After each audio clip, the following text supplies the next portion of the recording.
Finance torture ರಾಜ್ಯದ ಅನೇಕ ಕಡೆಗಳಲ್ಲಿ ಬಡವರ ರಕ್ತ ಹೀರ್ತಾ ಇರುವಂತ ಫೈನಾನ್ಸ್ಗಳಿಗೆ ಕಡಿವಾಣ ಹಾಕಬೇಕು ಅಂತ ಇವತ್ತು ಸರ್ಕಾರ ಒಂದು ಮಹತ್ವದ ಸಭೆಯನ್ನು ನಡೆಸ್ತಾ ಇದೆ.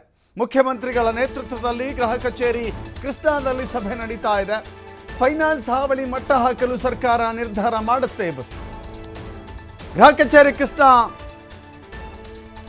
ಕಚೇರಿಯಲ್ಲಿ ಸಿದ್ದರಾಮಯ್ಯ ಫೈನಾನ್ಸ್ ಸಭೆಯನ್ನ ಮಾಡ್ತಾ ಇದ್ದಾರೆ. ಬಡ್ಡಿ ಟಾರ್ಚರ್ ಬಗ್ಗೆ ಮಾಹಿತಿಯನ್ನು ಪಡೆದುಕೊಳ್ತಾ ಇದ್ದಾರೆ. ಬಡವರಿಗೆ ಶೋಷಣೆಯ ಬಗ್ಗೆ ಗೃಹ ಇಲಾಖೆಯಿಂದ ಮಾಹಿತಿ ಒದಗಿಸಲಾಗ್ತಾ ಇದೆ. ಫೈನಾನ್ಸ್ ಅಧಿಕಾರಿಗಳಿಗೆ ಸಿಎಂ ಸಿದ್ದರಾಮಯ್ಯ ತರಾಟೆಗೆ ತೆಗೆದುಕೊಂಡಿದ್ದಾರೆ, ಕ್ಲಾಸ್ ತೆಗೆದುಕೊಂಡಿದ್ದಾರೆ. ನಿಯಮ ಉಲ್ಲಂಘನೆ ಮಾಡಿ ಸುಲಿಗೆ ಮಾಡ್ತಾ ಇದ್ದಾರೆ, ನಿಯಂತ್ರಿಸದೆ ನೀವೇನು ಮಾಡ್ತಾ ಇದ್ದೀರಾ ಅಂತ ಹೇಳಿ ತರಾಟೆಗೆ ತೆಗೆದುಕೊಂಡಿದ್ದಾರೆ.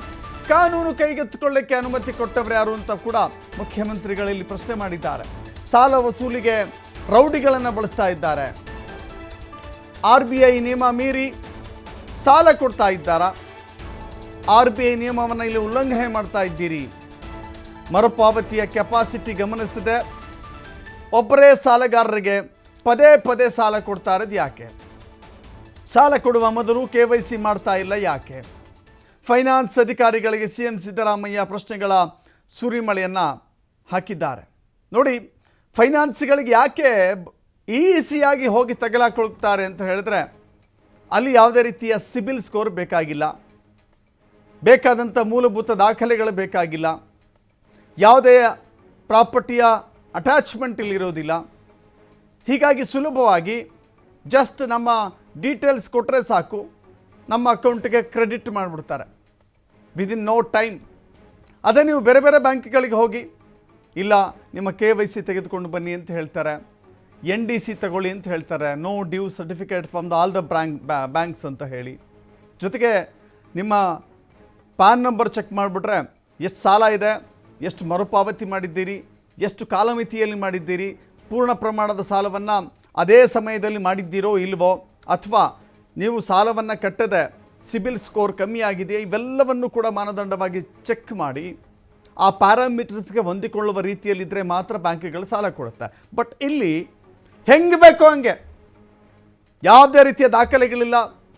ಜೊತೆಗೆ ಅವ್ರು ಏನು ಮಾಡ್ತಾರೆ ಅಂತ ಹೇಳಿದ್ರೆ, ಸಾಲ ಕೊಟ್ಟುಬಿಡ್ತಾರೆ, ಅವರಿಗೆ ಮಾನ ಮರ್ಯಾದೆ ಅನ್ನೋದೇ ಬಂಡವಾಳವನ್ನಾಗಿ ಮಾಡ್ಕೊಂಡ್ಬಿಡ್ತಾರೆ ವಸೂಲಾತಿಗೆ.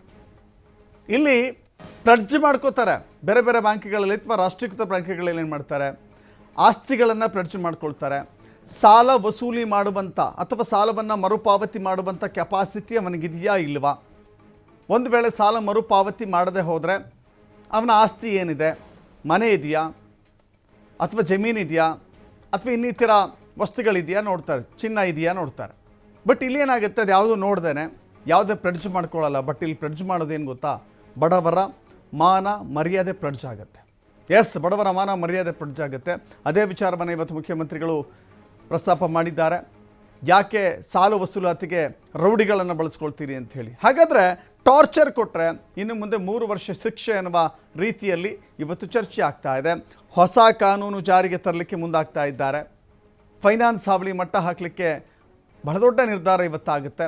ಮೈಕ್ರೋ ಫೈನಾನ್ಸ್ ಕಿರುಕುಳ ಒಂದು ಗುರುತರ ಆರೋಪ, ಅಪರಾಧ. ಇದು ಒಂದು ಹೊಸ ಕಾನೂನಿನ ಅಡಿಯಲ್ಲಿ ಈ ಪ್ರಕರಣವನ್ನು ತೆಗೆದುಕೊಳ್ಳಿಕ್ಕೆ ಹೋಗಬೇಕಾಗತ್ತೆ. ಜಾಮೀನು ಸಿಗಲ್ಲ ಹೊಸ ಕಾಯ್ದೆಯ ಪ್ರಕಾರ. 3 ವರ್ಷಗಳ ಕಠಿಣ ಶಿಕ್ಷೆ ವಿಧಿಸಬೇಕು. 3 ಅಂಶಗಳೊಂದಿಗೆ ಕಾಯ್ದೆಯನ್ನು ರೆಡಿ ಮಾಡಿದೆಯಂತೆ ಇಲಾಖೆ. ಇವತ್ತು ಅದನ್ನು ಸಂಪೂರ್ಣವಾಗಿ ಜಾರಿಗೊಳಿಸಬೇಕಾದಂಥ ನಿಟ್ಟಿನಲ್ಲಿ ಚರ್ಚೆ ಆಗ್ತಾ ಇದೆ. ಇವತ್ತು ಚರ್ಚೆ ಆಗುವಂಥ ಈ ಎಲ್ಲ ಅಂಶಗಳು ಏಕಾಏಕಿಯಾಗಿ ನಿಯಮವಾಗಿ ಬದಲಾವಣೆ ಆಗೋದಿಲ್ಲ. ಒಂದು ಸುಗ್ರೀವಾಜ್ಞೆ ಹೊರಡಿಸಬೇಕಾಗತ್ತೆ. ಮುಂಬರುವ ಅಧಿವೇಶನದಲ್ಲಿ ವಿಧೇಯಕವನ್ನು ಪಾಸ್ ಮಾಡಿಕೊಳ್ಬೇಕಾಗತ್ತೆ. ಅದರ ಮೂಲಕ ಈ ಮೈಕ್ರೋ ಫೈನಾನ್ಸ್ನ ಹಾವಳಿಯನ್ನು ತಡೆಗಟ್ಟಲಿಕ್ಕೆ ಒಂದು ಶಾಶ್ವತವಾದ ಪರಿಹಾರವನ್ನು ಕಂಡುಕೊಳ್ಬೇಕಾಗತ್ತೆ. ಅಲ್ಲಿವರೆಗೆ ಏನು ಮಾಡಬೇಕು? ಅಲ್ಲಿವರೆಗೂ ಕೂಡ ಬಡವರ ಮನೆಗಳಿಗೆ ಹೋಗಿ ಧಮಕಿ ಹಾಕಿಯೋ, ರೌಡಿಗಳನ್ನು ಬಿಟ್ಟೋ, ಮನೆ ಸೀಸ್ ಮಾಡಿಯೋ, ಮನೆಯಿಂದ ಆಚೆ ತಳ್ಳಿಯೋ ವಸೂಲಿ ಮಾಡುವಂಥ ಕ್ರಮ ಇದೆಯಲ್ಲ, ಅದಕ್ಕೆ ಕಡಿವಾಣ ಹಾಕಬೇಕಾಗತ್ತೆ. ಅದಕ್ಕೆ ಕಡಿವಾಣ ಹಾಕಬೇಕು ಅಂತ ಹೇಳಿದ್ರೆ ಇಂತಿಷ್ಟು ದಿನಗಳ ಕಾಲ ಮೈಕ್ರೋ ಫೈನಾನ್ಸ್ಗಳು ಸಾಲವನ್ನು ವಸೂಲಾತಿ ಮಾಡುವಂತಿಲ್ಲ ಎನ್ನುವ ನಿಯಮವನ್ನು ತೆಗೆದುಕೊಳ್ಬೇಕಾಗತ್ತೆ. ಒಂದು ನಿರ್ಧಾರವನ್ನು ಮಾಡಬೇಕಾಗತ್ತೆ. ಇಂತಿಷ್ಟು ದಿನಗಳ ಕಾಲ ಅವಕಾಶ ಇದೆ.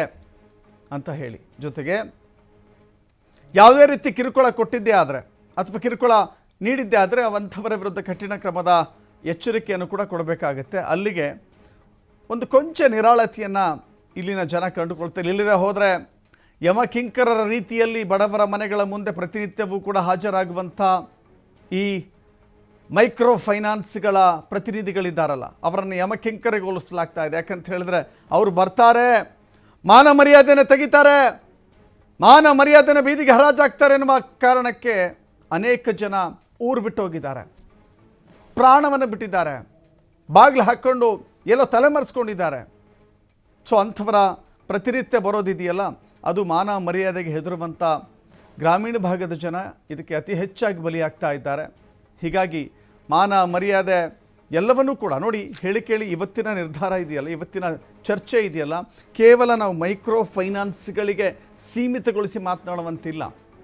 ಇವತ್ತಿನ ವಿಧಾನಸಭೆಯಲ್ಲಿ ಇವತ್ತಿನ ಕೃಷ್ಣಾದಲ್ಲಿ ನಡೀತಾ ಇರುವಂಥ ಸಭೆ. ಯಾಕಂತ ಹೇಳಿದ್ರೆ ನೋಡಿ, ಬಡವರು ಸ್ವಾಭಿಮಾನದಿಂದ ಬದುಕಬೇಕು ಎನ್ನುವ ಕಾರಣಕ್ಕಾಗಿ ಮಹಿಳೆಯರಿಗೆ 2,00,000 ರೂಪಾಯಿ ಕೊಡಲಾಗ್ತಾ ಇದೆ ಗೃಹಲಕ್ಷ್ಮಿಯಲ್ಲಿ.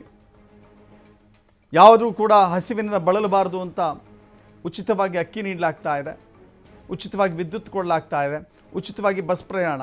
ಹೀಗೆ ಸ್ವಾಭಿಮಾನದಿಂದ ಬದುಕು ಕಟ್ಟಿಕೊಳ್ಳುವ ಎಲ್ಲ ಪ್ರಯತ್ನದ ಮಧ್ಯೆಯೂ ಕೂಡ ಸರ್ಕಾರಕ್ಕೆ ಈ ಮೈಕ್ರೋ ಫೈನಾನ್ಸ್ನ ವಸೂಲಾತಿ ಟಾರ್ಚರ್ ಇದೆಯಲ್ಲ, ಸರ್ಕಾರದ ವರ್ಚಸ್ಸಿಗೂ ಕೂಡ ಧಕ್ಕೆ ತರ್ತಾ ಇದೆ. ಸೊ ಈ ಕಾರಣದಿಂದಾಗಿ ಒಂದು ಮಹತ್ವದ ತೀರ್ಮಾನವನ್ನು ಮಾಡೋದ್ರ ಮೂಲಕ ಕಡಿವಾಣ ಹಾಕಬೇಕು. ಅದರ ಮೂಲಕ ಜನರಿಗೆ ನೆಮ್ಮದಿ, ಸರ್ಕಾರಕ್ಕೂ ಒಂದು ಪ್ರಶಂಸೆಯ ಮಾತುಗಳು ಸಿಗುತ್ತೆ. ಮತ್ತಷ್ಟು ಮಾಹಿತಿ ನಮ್ಮ ಪ್ರತಿನಿಧಿ ರಾಕೇಶ್ ನೀಡ್ತಾರೆ, ನೇರ ಸಂಪರ್ಕದಲ್ಲಿ ಜಾಯ್ನ್ ಆಗ್ತಾ ಇದ್ದಾರೆ. ರಾಕೇಶ್, ಗಮನಿಸ್ತಾ ಇದ್ದೀವಿ, ಇದು ಕೇವಲ ಮೈಕ್ರೋ ಫೈನಾನ್ಸ್ನ ಚೌಕಟ್ಟಿಗೆ ಸೀಮಿತವಾಗಿ ಮಾತನಾಡೋಕ್ಕಾಗೋದಿಲ್ಲ. ಯಾಕಂತ ಹೇಳಿದ್ರೆ ಸರ್ಕಾರ ಏನು ಮಾಡ್ತಾ ಇದೆ ಅಂತ ಎನ್ನುವ ಪ್ರಶ್ನೆ ಬರುತ್ತೆ, ಗೃಹ ಇಲಾಖೆಯ ಕಾರ್ಯಕ್ಷಮತೆಯ ಪ್ರಶ್ನೆ ಬರುತ್ತೆ. ಇದರ ಮಧ್ಯೆ ಇವತ್ತಿನ ಎಲ್ಲ ವಿಚಾರದಲ್ಲಿ ಏನೆಲ್ಲ ತೀರ್ಮಾನಗಳಾಗುವಂಥ ಸಾಧ್ಯತೆಗಳಿದೆ, ಹೇಗೆ ಚರ್ಚೆ ಸಾಗ್ತಾ ಇದೆ, ಒಂದು ಅಂತಿಮ ಸ್ಪಷ್ಟವಾದ ಮಾಹಿತಿ ಸಿಗಬಹುದಾ?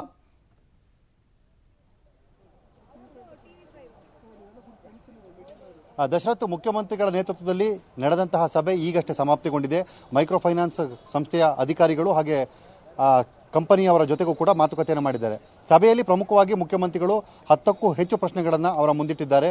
ಮೊದಲನೇದಾಗಿ ಅವರು ಕೇಳಿರುವಂಥ ಪ್ರಕಾರದಲ್ಲಿ ಸಾಲಗಾರರ ವಿಚಾರದಲ್ಲಿ ನೀವು ತೆಗೆದುಕೊಳ್ತಿರುವ ಕ್ರಮ ಏನು, ಯಾವ್ಯಾವ ವಿಚಾರಗಳನ್ನು ಮುಂದಿಟ್ಟುಕೊಟ್ಟು ಸಾಲಗಾರರ ಮೇಲೆ ದಬ್ಬಾಳಿಕೆಯನ್ನು ಮಾಡ್ತಿದ್ದೀರಾ ಅಥವಾ ಅವರ ಮೇಲೆ ಕಾನೂನು ರಹಿತವಾದಂಥ ಕ್ರಮವನ್ನು ತೆಗೆದುಕೊಳ್ಳೋದಕ್ಕೆ ಹೋಗ್ತಾ ಇದ್ದೀರಾ ಅಂತ.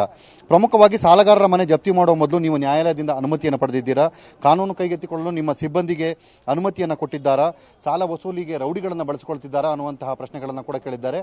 ಹಾಗೆ ವೃದ್ಧರು, ಮಹಿಳೆಯರು ಮತ್ತು ಸಾಲಗಾರರ ಮೇಲೆ ನೀವು ಹಣ ವಸೂಲಿ ಮಾಡುವ ಸಂದರ್ಭದಲ್ಲಿ ತೆಗೆದುಕೊಳ್ತಿರುವಂತಹ ನಡೆ ಮತ್ತು ನಿರ್ಧಾರಗಳನ್ನು ಸರ್ಕಾರ ಯಾವುದೇ ಕಾಲಕ್ಕೂ ಸಹಿಸುವುದಿಲ್ಲ ಅನ್ನುವಂತಹ ಎಚ್ಚರಿಕೆಯನ್ನು ಕೂಡ ಕೊಟ್ಟಿದ್ದಾರೆ.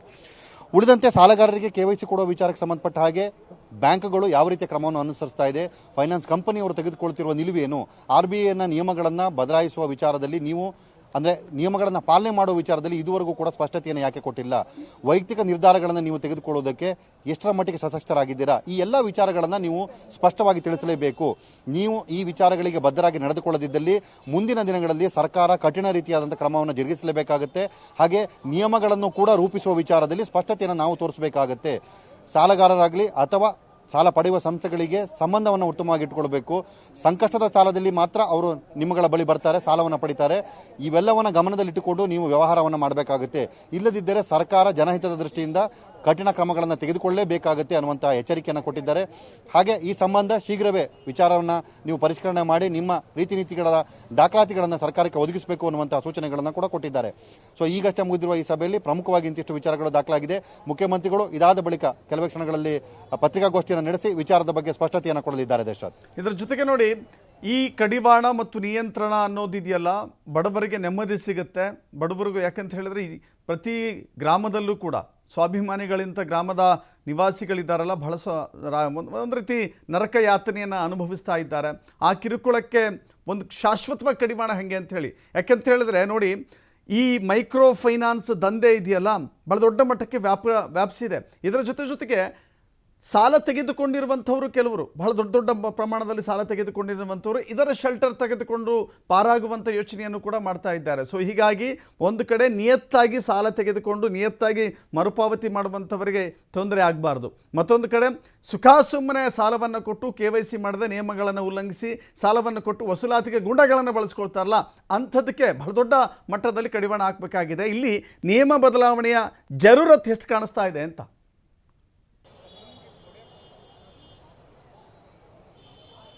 ಹೌದು ದಶರಥ, ತಾವು ಹೇಳಿದ ಹಾಗೆ ಈಗಿನ ಸನ್ನಿವೇಶದಲ್ಲಿ ಇವರು ನಡ್ಕೊಳ್ತಿರುವಂಥ ವಿಚಾರವನ್ನು ಪರಿಗಣಿಸಿ ಅದಕ್ಕೆ ಸೂಕ್ತವಾದಂತಹ ಚೌಕಟ್ಟಿನ ನಿಯಮವನ್ನು ರೂಪಿಸಬೇಕಾದ ಅನಿವಾರ್ಯತೆ ಸರ್ಕಾರಕ್ಕಿದೆ.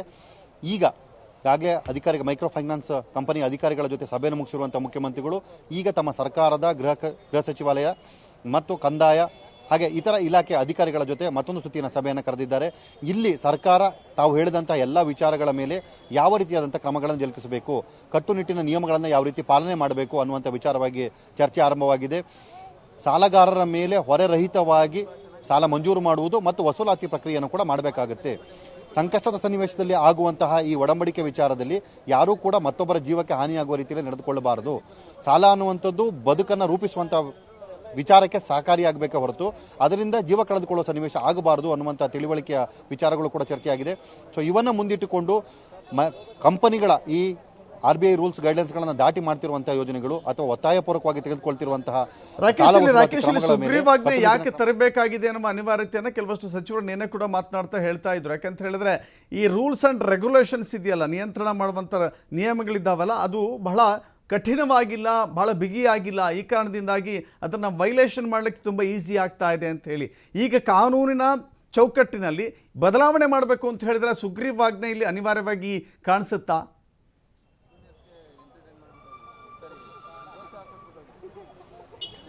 ತಾವು ಹೇಳಿದ ಹಾಗೆ ಸುಗ್ರೀವಾಜ್ಞೆ ವಿಚಾರದಲ್ಲಿ ಇನ್ನೂ ಕೂಡ ಸ್ಪಷ್ಟತೆ ಮೂಡಿಲ್ಲ. ಆದರೂ ಕೆಲವೊಂದು ವಿಚಾರಗಳನ್ನು ಚರ್ಚೆಯ ಹಂತದಲ್ಲಿ ತೆಗೆದುಕೊಂಡು ನೋಡಿದಾಗ ಪರಾಮರ್ಶೆ ಮಾಡಿದಂಥ ಸಂದರ್ಭದಲ್ಲಿ ನಿಯಮಗಳನ್ನು ರೂಪಿಸುವಂತಹ ಹಿಂದೆ ಮೈಕ್ರೋ ಫೈನಾನ್ಸ್ ವಲಯಕ್ಕೂ ಮತ್ತು ಸರ್ಕಾರದ ಕೆಲವೊಂದಷ್ಟು ಆಯಕಟ್ಟಿನ ವ್ಯವಸ್ಥೆಗಳಿಗೂ ಕೂಡ ಒಂದಲ್ಲ ಒಂದು ರೀತಿಯಾದಂಥ ನಂಟಿದೆ. ಅಂದರೆ ಸರ್ಕಾರದ ಕೆಲವೊಂದಷ್ಟು ಯೋಜನೆಗಳು ಕೂಡ ಇವುಗಳ ಸಹಯೋಗದಲ್ಲಿ ಕೂಡ ನಡೀತಿರೋದ್ರಿಂದಾಗಿ ಎಲ್ಲೋ ಒಂದು ಕಡೆ ಸೂಕ್ತವಾದಂತಹ ನಿರ್ಧಾರವನ್ನು ತೆಗೆದುಕೊಳ್ಳೋ ಸಂದರ್ಭದಲ್ಲಿ ಕಠಿಣ ನಿರ್ಧಾರವನ್ನು ಪಾಸ್ ಮಾಡುವಂಥ ಸಂದರ್ಭದಲ್ಲಿ ಈ ಹಿನ್ನೆಲೆಯನ್ನು ಅಂದರೆ ಯಾವ್ಯಾವುದು ಲಿಂಕಲ್ಲೇ ಯೋಜನೆಗಳನ್ನು ರೂಪಿಸಲಾಗಿದೆ ಅವುಗಳಿಗೆ ಹಿಂದಿಂದ ಹೊಡೆತ ಬೀಳಬಹುದು. ಆರ್ಥಿಕವಾದಂತಹ ಚೌಕಟ್ಟಿನ ನಿಯಮಗಳನ್ನು ರೂಪಿಸಿಕೊಂಡು ಮುಂದುವರಿಯುವಂಥ ಯೋಜನೆಗಳಿರ್ತವೆ, ಅದಕ್ಕೆ ಬ್ರೇಕ್ ಬೀಳುವಂಥ ಸಾಧ್ಯತೆಗಳು ಕೂಡ ಇದೆ ಅನ್ನುವಂಥ ವಿಚಾರ ಚರ್ಚೆಯಾಗಿದೆ. ಹೀಗಾಗಿ ಅದನ್ನು ಪರಾಮರ್ಶೆ ನಡೆಸಿ ಅದರ ಮೇಲೆ ಮುಂದಿನ ನಿರ್ಧಾರಗಳನ್ನು ಮಾಡುವುದು, ನಿಯಮವನ್ನು ರೂಪಿಸುವಂತಹ ಚರ್ಚೆಗೆ ಈಗ ಸರ್ಕಾರ ಬಂದಿದೆ. ಆ ಹಿನ್ನೆಲೆಯಲ್ಲಿ ಈ ಸಭೆ ನಡೀತಾ ಇದೆ. Dasharath, yes, thank you Rakesh ನಿಮ್ಮಲ್ಲ ಮಾಹಿತಿಗೆ.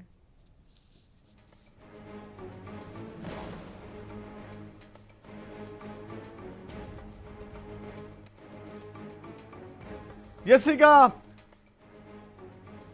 ಮುಖ್ಯಮಂತ್ರಿಗಳ ಗೃಹ ಕಚೇರಿ ಕೃಷ್ಣಾದಲ್ಲಿ ನಡೆದಿರುವಂಥ ಸಭೆ ಮುಕ್ತಾಯವಾಗಿದೆ. ಸಭೆಯಲ್ಲಿ ಅನೇಕ ಆಯಾಮಗಳಲ್ಲಿ ಈ ವಿಷಯವನ್ನು ವಿಸ್ತೃತವಾಗಿ ಚರ್ಚೆ ಮಾಡಲಾಗಿದೆ. ಮೈಕ್ರೋ ಫೈನಾನ್ಸ್ಗಳಿಗೆ ಹಾಲಿ ಇರುವಂಥ ನಿಯಮಗಳೇನು, ಈ ನಿಯಮಗಳಲ್ಲಿ ಹೇಗೆ ಅದನ್ನು ಮೈಕ್ರೋ ಫೈನಾನ್ಸ್ಗಳು ಲಾಭವನ್ನು ಪಡೀಲಿಕ್ಕೆ ನಿಯಮಗಳನ್ನು ಉಲ್ಲಂಘಿಸಿದ್ದಾವೆ, ಸಾಲವನ್ನು ನೀಡಲಿಕ್ಕಿರುವಂಥ ಕೆಲವಷ್ಟು ನಿಯಮಗಳನ್ನು ಪಾಲಿಸದೆಯೇ ಸಾಲವನ್ನು ನೀಡಿ ಬಡವರನ್ನು ಸಾಲದ ಶೂಲಕ್ಕೆ ಸಿಲುಕಿಸಿ ಅವರನ್ನು ಆತ್ಮಹತ್ಯೆ ಎನ್ನುವ ದುರಂತಕ್ಕೆ ತಳ್ಳುತ್ತಾ ಇರುವಂಥದ್ದು, ಮನೆಯಿಂದ ಬೀದಿಗೆ ಬದುಕನ್ನು ತಂದು ನಿಲ್ಲಿಸಿರುವಂಥದ್ದು, ಹೇಗೆ ನಿಯಮಗಳನ್ನು ಅವರು ಸುಲಭವಾಗಿ ಉಲ್ಲಂಘಿಸಿದ್ದಾರೆ ಅನ್ನೋದು ಗೊತ್ತಾಗಬೇಕಾಗಿದೆ. ಅದರ ಜೊತೆಗೆ ಹಾಲಿ ಇರುವಂಥ ನಿಯಮಗಳನ್ನು ಬಿಗಿಗೊಳಿಸುವ ಕಠಿಣ ನಿಯಮವನ್ನು ಜಾರಿಗೊಳಿಸಬೇಕಾಗಿದೆ.